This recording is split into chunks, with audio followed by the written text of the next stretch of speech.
खेलवो तारा गाँव देखिले हरि खेलवा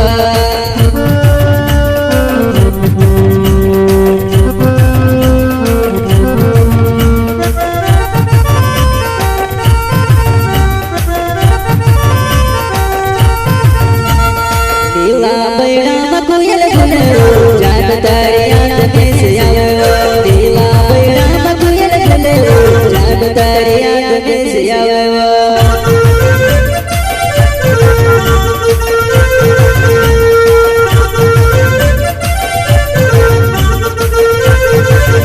तारा गाँव देखिले हरि खेलवा तारा गाँव देखिले हरि खेलवा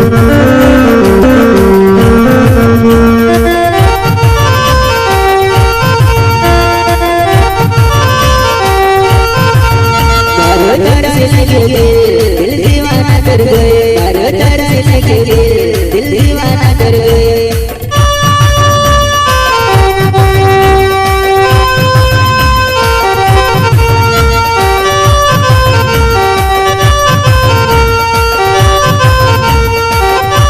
देवा बैड़ा मकुयल गुलरो जान तारी याद में से आयो देवा बैड़ा मकुयल गुलरो जान तारी याद में से आयो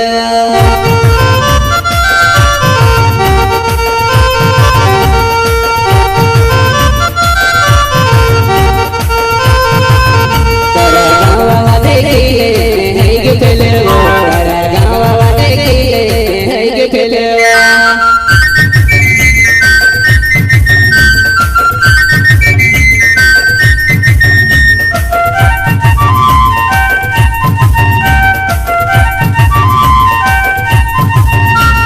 सपना सतावे नी तो आया तर चेहरा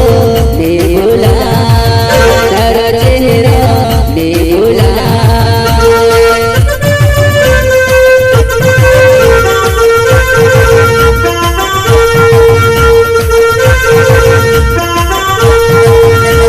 सपना सतावे नी तो